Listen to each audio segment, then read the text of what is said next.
Hello guys, मैं हूं doctor रजत और आज इस वीडियो में जानेंगे कि ड्राई सॉकेट क्या होता है और इसे कैसे ठीक करें। कई बार पेशेंट दांत निकलवाने के 2 या 3 दिन बाद वो फिर से एक थ्रॉम्बिंग पेन या फिर बहुत ज़्यादा दर्द की शिकायत बताता है। तो उस कंडीशन को हम लोग ड्राई सॉकेट बोलते हैं। ड्राई सॉकेट को एल्वियोलर ऑस्टाइटिस भी बोला जाता है, यानी कि सॉकेट का इन्फेक्शन। ड्राई सॉकेट बेसिकली कई रीज़न से हो सकता है, बट मेनली हम 2 रीज़न को प्रेफर करते हैं। पहला, कि जब कोई दांत उस ओरल कैविटी में से निकाला जाता है तो वहाँ पर जो खाली जगह बनती है तो वहाँ ब्लड क्लॉट का फॉर्मेशन होता है। अब वो ब्लड क्लॉट अगर गलती से निकल जाए, डिसलॉज हो जाए, या फिर वो ब्लड क्लॉट बन ही ना पाए, तो उस कंडीशन में जो बोन सॉकेट जो होता है उसमें जो नर्व फाइबर्स होती हैं वो एक्सपोज हो जाती हैं। अब एक्सपोज होने के बाद वो बहुत ज़्यादा पेन क्रिएट करती हैं। दूसरा, अगर उस जगह पे कोई इन्फेक्शन हो जाए या फिर कुछ फूड पार्टिकल, बोन डेब्रीज या फिर कुछ ऐसा चला जाए जो इन्फेक्शन क्रिएट कर सकता है, तो तब भी पेशेंट को दर्द होता है और ये कंडीशन भी फिर ड्राई सॉकेट में आती है।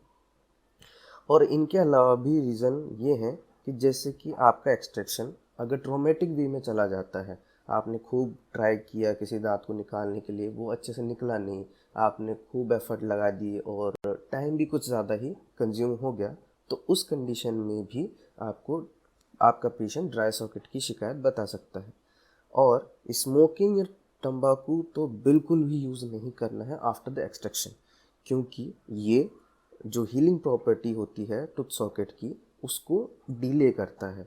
इसलिए पेशेंट जो है उसके चांसेस ज़्यादा रहते हैं कि वो ड्राई सॉकेट को डेवलप करे। फीमेल पेशेंट का ओरल कॉन्ट्रासेप्टिव पिल्स का लेना ये भी एक रीज़न है कि उससे ड्राई सॉकेट क्रिएट हो सकता है। और जिन लोगों को पहले ही ड्राई सॉकेट बन चुका था उनके भी ज़्यादा चांसेस हैं कि उनको वापस से ड्राई सॉकेट बने जब उनका कोई दांत एक्सट्रैक्ट किया जाए।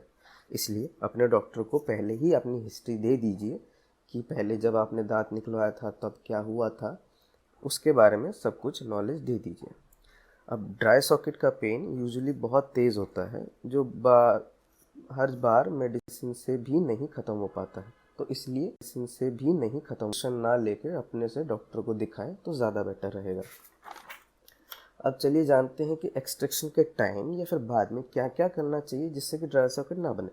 तो सबसे पहले ये ध्यान में रखें कि आपका एक्सट्रैक्शन कभी भी ट्रॉमेटिक वे में नहीं जाना चाहिए।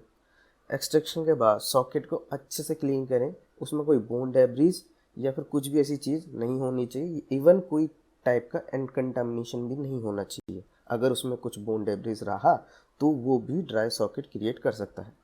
पेशेंट को अच्छे से इंस्ट्रक्ट करें कि उनको क्या क्या करना चाहिए आफ्टर द एक्सट्रैक्शन, क्योंकि कई बार मैंने अपने क्लिनिक पे पेशेंट को देखा है कि वो पेशेंट यहाँ से तो चला जाता है, मैंने एक्सट्रैक्ट कर दिया अच्छे से, बट वो फिर बाद में जाता है घर, थूकता थूकता जाता है, और जब वो ड्राई सॉकेट की पेन लेके आता है तब बोलता है कि डॉक्टर साहब मैं तो थूकते थूकते जा रहा था। तो ऐसा बिल्कुल ना करें, क्योंकि बार बार अगर थूकेंगे आप तो जो ब्लड क्लॉट है वो अपनी जगह से हट सकता है या फिर वो फॉर्म ही ना हो। ठीक है, तो उस चीज़ का विशेषकर आपको ध्यान रखना है।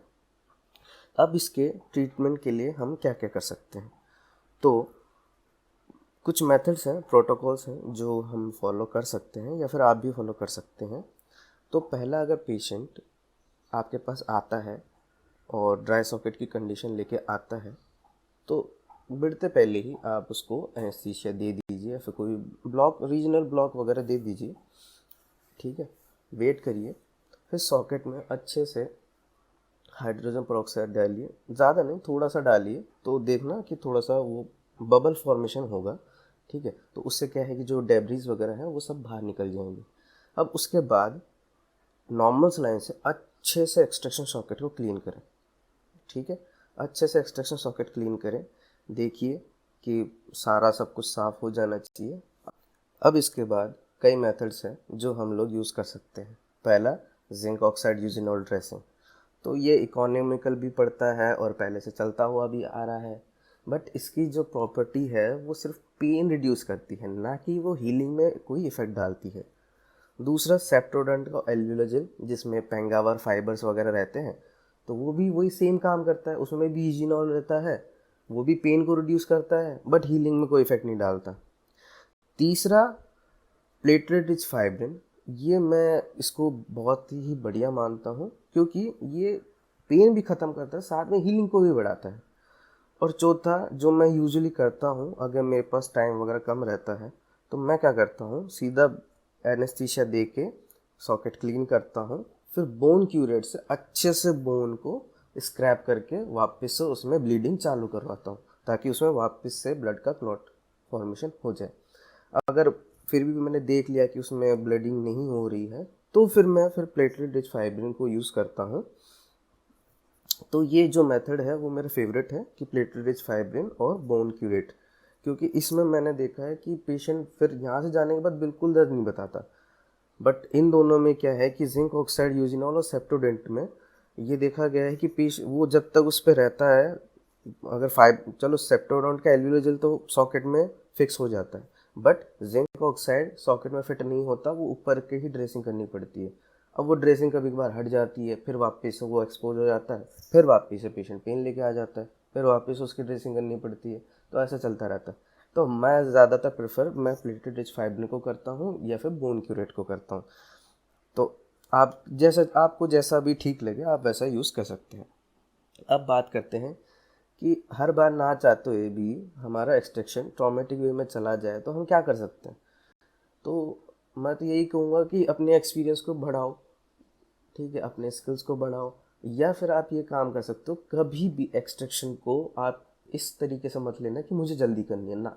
जल्दी हमेशा बिगाड़ेगा, इसलिए हमेशा कोई कोई सा भी एक्सट्रैक्शन हो उसकी पहले प्लानिंग कर लो। आपको आरवीजी चेक करो, ठीक है, उसमें देखो कि इसकी रूट्स कैसी हैं, पहले ही प्री प्लानिंग कर लो कि उसको कैसे रिमूव करना है, उसकी पीडीएल फाइबर दिख रही हैं कि नहीं दिख रही हैं एक्सरे में, तो उस चीज़ का भी ध्यान रखना होता है। एक्सट्रैक्शन करते वक्त हमेशा ये ध्यान में रखना कि आप टाइम लेके एक्सट्रैक्शन करें। शुरुआती अगर आप न्यू डेंटिस्ट हैं तो जितना हो सके आप टूथ को लग्जेट करने की कोशिश करें। जब टूथ पूरी तरह के मोबाइल हो जाए तब उसको आराम से निकाल लीजिए, कोई दिक्कत नहीं आएगी। फिर भी कई बार ऐसा कंडीशन आती है कि बोन फर्म है या फिर वो निकल ही नहीं रहा है या फिर ग्रॉसली डिकेड है, कुछ भी ऐसी कंडीशन होती है, तब आपको बर वगैरह यूज़ करने पड़ते हैं, तो काट काट काट पीट के निकालना होता है। तो वो कंडीशन भी एक है कि वो ड्राई सॉकेट क्रिएट कर सकता है, क्योंकि आप इनडायरेक्टली बोन को ट्रॉमा तो दे ही रहे हो, तो वो भी एक कंडीशन है कि वो कर सकता है। बट अगर मान लो ऐसा हो जाता है कि ट्रॉमेटिक वे में चला जाता है और आपको पता है कि भाई ये तो ट्रॉमेटिक वे में चला गया, तो उसमें आप ये कर सकते हो कि एक्सट्रैक्शन के तुरंत बाद सेप्टोडेंट का एल्वियोजेल लो और सॉकेट में प्लेस कर दो वहीं की वहीं, ठीक है, सॉकेट में प्लेस कर दो, कोई दिक्कत नहीं है। और दूसरा ये कि आप एक अल्ट्रा सर्जरी या फिर उसको हम पीजो सर्जरी बोलते हैं, उसका भी इस्तेमाल कर सकते हो, क्योंकि वो बेस्ट रहता है। मान लो ऐसी कोई कंडीशन आती है जिसमें आपको लग रहा है कि टूथ ये फॉर्म है, तो वो क्या करता है कि वो तो एक तो लेस ब्लीडिंग करवाता है, उतना भी खून वून नहीं आता है, हालांकि थोड़ा बहुत तो आएगा क्योंकि वो ब्लड क्लॉट के लिए ज़रूरी है, बट उतना भी नहीं आता कि भाई खून ही ना रुके। क्योंकि अगर मान लो आप सर्जिकल एक्सट्रैक्शन कर रहे हो, एट का इम्पैक्शन कर रहे हो, तो उसमें अगर बर वर चलाते हैं, ठीक है, रोटरी बर यूज़ करते हैं, सर्जिकल बर यूज़ करते हैं, तो चांसेस रहते हैं कि नर्व फाइबर कट जाएं या फिर रेट्रोमोलर आर्टरी होती है उस तरफ, तो वो भी कट सकती है, तो इसलिए ब्लीडिंग स्टॉप करना मुश्किल हो जाता है। तो ऐसे में आप पीजो सर्जरी डिवाइस लें, जो वुड पैकर की आती हैं, मैक्ट्रॉन की भी आती हैं, कई सारी कंपनीज़ की आती हैं। तो वो क्या करती है, एकदम से सॉफ्ट टिश्यू को तो बिल्कुल कट नहीं करती, छेड़ती भी नहीं है, और सिर्फ बोन को ही कट करती है, वो भी बिल्कुल कम ट्रॉमा में, यानी कि ट्रॉमा तो होता ही नहीं है बेसिकली, तो लेस ब्लीडिंग करवाती है। और अगर ट्रॉमा नहीं होगा तो फिर उससे क्या होता है कि पेशेंट की हीलिंग भी अच्छी होती है, फिर पेशेंट पेन भी नहीं बताता, और फिर आपकी सरदर्दी भी ख़त्म रह जाती है कि बार बार आपको इतनी मेहनत नहीं करनी पड़ती, क्योंकि उसको बस आपके टूथ सॉकेट के आसपास चला दो, टूथ मोबाइल हो जाएगा, फिर उसको आराम से निकाल लो। तो मैं तो यही मानूंगा कि आप एंडोमोटर यूज़ कर रहे हो तो उसकी जगह आप ये भी ले सकते हो, वो भी एक ऑप्शन है, क्योंकि एक्सट्रैक्शन में फंस गए तो फिर तो दिक्कत हो जाएगी, है ना। रूट कैनाल तो फिर भी चलो अपन उसको अपॉइंटमेंट दे के टाइम लेके निकाल सकते हैं, ठीक है, कुछ भी अगर नहीं मिल रही है कैनाल तो अपन सेकंड अपॉइंटमेंट में कर सकते हैं। बट अगर एक्सट्रैक्शन में फंस गए तो उसी दिन ही करना पड़ेगा, उसको अगले दिन नहीं बुला सकते, नहीं तो फिर वो आएगा भी नहीं, फिर वो बदनामी करता फिरेगा। तो इसलिए मैं तो यही कहूँगा कि थोड़ा सा पैसा बचा के आप बढ़ते पहले ये ले लीजिए तो ज़्यादा बेटर रहेगा। आपकी उसकी क्लिनिकल प्रैक्टिस भी अच्छी होगी, फिर आपको धीरे धीरे एक कॉन्फिडेंस भी अपने आप आने लग जाएगा। जब आपको लगेगा कि हाँ मेरे पास तो पीजो सर्जरी है, मैं क्यों डरूँ, तो अपने आप कॉन्फिडेंस आने लग जाएगा, फिर आप करते रहिए, कोई दिक्कत नहीं है। तो चलिए, बस आज के लिए इतना ही था। मिलते हैं नेक्स्ट वीडियो में।